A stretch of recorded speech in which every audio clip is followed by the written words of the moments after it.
Welcome to Lovely English Stories. Thank you for stopping by. Don't forget to share our stories with your friends. This story is perfect for advanced learners. Let's begin. English Story B2 C1 The Cottage. After spending over 2 years traveling the world, Rita felt the desire to settle down, get a stable job, and plant some roots. She loved to explore and wouldn't be giving up on that, but she wanted to have somewhere to finally call home. She'd lived out of a backpack and had shared rooms with strangers, who soon became her friends, for so long that she'd forgotten what it felt like to have some peace and quiet. She craved privacy and her own space to do as she pleased. Rita had managed to save a substantial amount of money in New Zealand. She'd landed a job in a small company that paid decent wages, and so she left with a healthy bank account balance. It wouldn't be quite enough to put a deposit down for a house, but it wouldn't take her long to top up. Before she left New Zealand, she travelled around the main beauty spots on the South Island for 3 weeks. She budgeted and hired a van so she could sleep at free campsites, and so she saved money on pricey accommodation. During this time, she used free Wi-Fi to apply for jobs back home. Rita had experience in a plethora of fields. She has done everything from marketing to care work to teaching English and working in cafes and bars. She was up for anything and liked a challenge. Ideally, she wanted something which paid decent so she could buy her dream home. She had visions of living in a typical British cottage. Rita had made a board on Pinterest which was full of home decor and typical British houses. She wanted an old stone cottage in the heart of a homely village which had a butcher's, a newsagent, a cafe, and of course, a local pub. She wanted her garden to be full of wild flowers and wisteria cascading down the house, just like her Auntie Julie's cottage. She'd look at this board every day and imagine her life in her perfect cottage.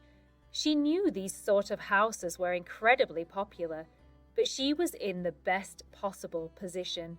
She was a first-time buyer, and she had a decent deposit.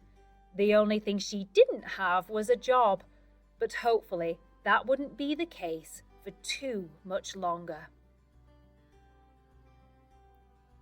The day before Rita was due to travel back to the UK, she received an email from a company inviting her for an interview. She'd applied for so many jobs, she couldn't remember which one this was. Her heart sunk a little as she browsed their website. It was a big corporation in London with expansive offices, fancy products, and thousands of staff.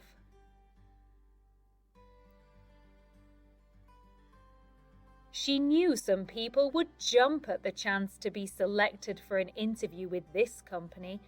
She felt a little unappreciative because she really wasn't bothered.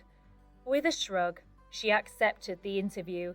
After all, beggars can't be choosers, and at the moment, Rita had no other options.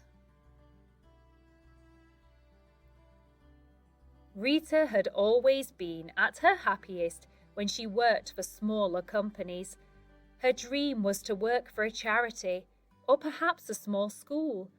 She only applied for this job because it paid well and was located just around the corner from where her best mate lived. She thought that if she got the job, she could couch surf at her friend's flat for a while. However, the longer she thought about it, the less appealing it became. She didn't want to sleep on a sofa for months on end, and she definitely didn't want to work in a grey office surrounded by people in suits with egos the size of Big Ben.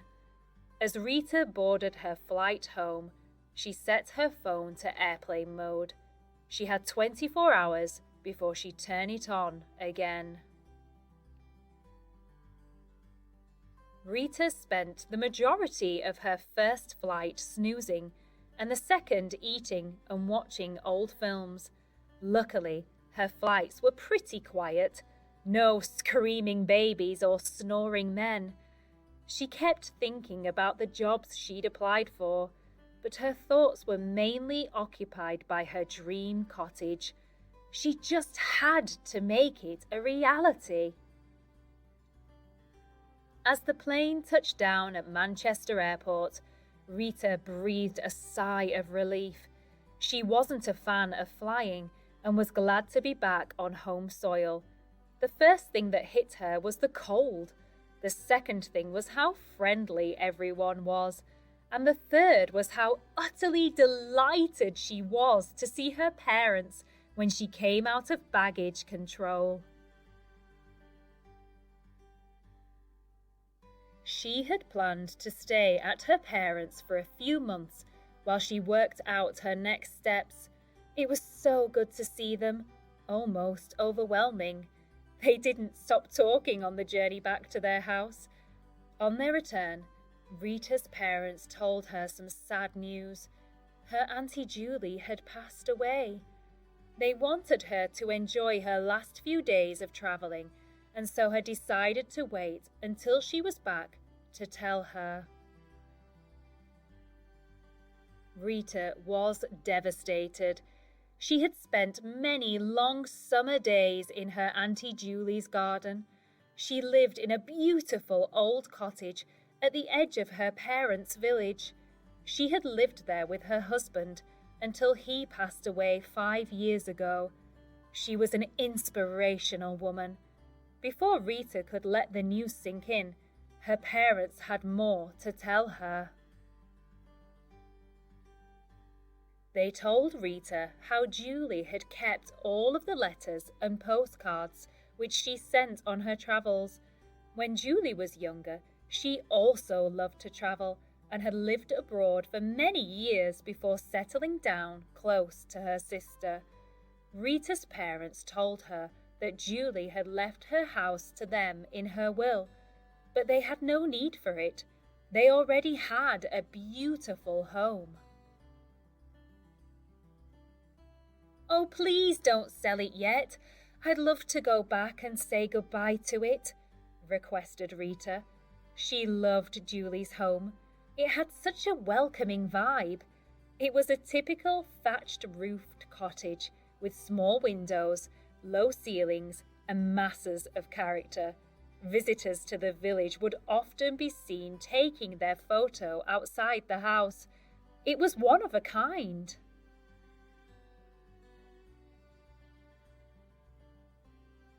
"Well, the thing is, Rita, we don't want to get rid of it either.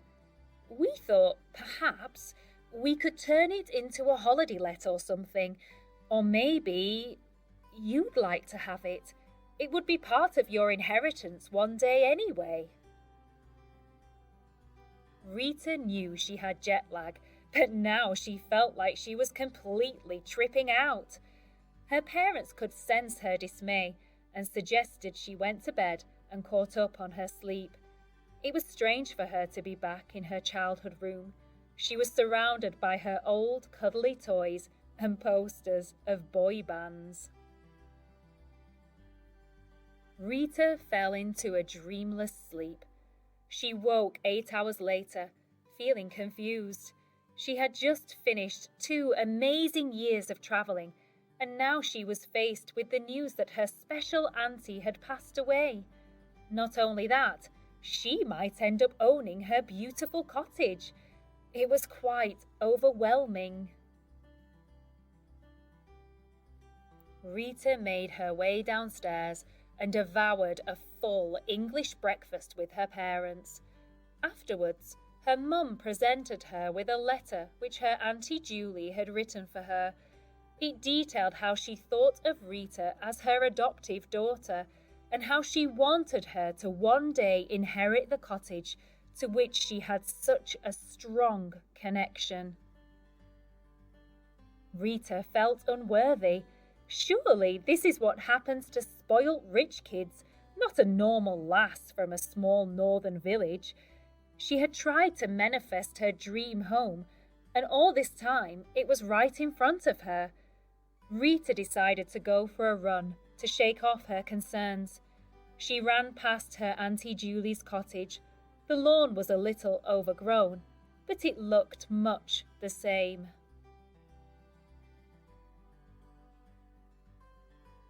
Rita decided that if her parents and Auntie Julie really wanted her to take the reins at the cottage, then she would have to do it justice. When she arrived back home, she spoke to her parents about the legalities of owning the house and what she wanted to renovate. Before Rita had gone travelling, her Auntie Julie had distinctly said she wanted an extension to her kitchen. Rita decided she would make this a reality. Of course, before Rita did any of this, she knew she needed to land herself a job. She remembered about her interview at the corporation in London. That simply wouldn't work if she wanted to stay close to her cottage, so she emailed the HR department and politely declined. Rita was back to the drawing board. She needed some time to reassess and figure out her next move. Over the next few days, Rita visited the cottage with her parents. They sorted through all of her Auntie Julie's possessions. It was sad, but it also brought back so many happy memories. There were so many photographs of Rita playing in the garden, cooking in the kitchen, and creating havoc in the living room. She had always loved the cottage. Mixed in with all Auntie Julie's paperwork was her CV. Rita attentively looked through it. She never realized that her auntie had worked for so many charities. Rita decided to Google them and found one that was close to her own heart. She hovered over the vacancies page and thought, if it's good enough for Auntie Julie, it's good enough for me. The charity was based only 20 miles away, meaning that if Rita got a car, she would be within commutable distance. She decided to bypass the website and gave the charity a call. After a lengthy chat, she was invited in for an interview the following day.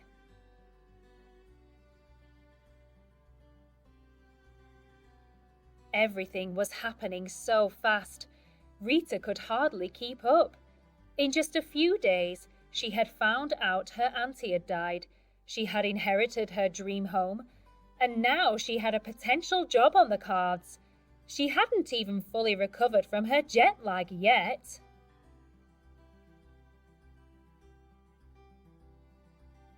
That night, Rita struggled to get to sleep, so she browsed her Pinterest board again. She looked at the beautiful cottage kitchens, the wildflower gardens, and the weeping willow trees. This was all now starting to come into fruition in her reality. It wasn't just pictures on a screen anymore.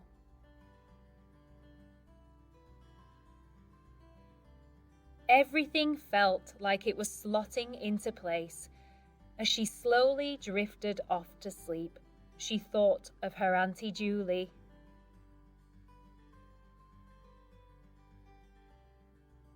The next morning, Rita set off for her interview at the charity. Luckily, her dad had put her on his car insurance, so she had some transport. On the way, she stopped by at the cottage and made a promise to herself that if she got the job, She would renovate the cottage with her savings and would make it exactly how her Auntie Julie had envisioned it. The interview was arduous. Not only was Rita's jet lag kicking in, but she couldn't stop thinking about her Auntie Julie. She was struggling to concentrate. However, she needn't have worried. Later that day, the charity called and said that although she didn't have all the experience they were looking for, she had drive and determination, just like her auntie. When Rita hung up the phone, she cried tears of relief. Within a few days of her return, she had secured a job and a new project, the cottage. She couldn't wait to spend long summer evenings on the garden swing, taking in the sounds and smells of her beautiful, wild English garden. She would make her Auntie Julie proud.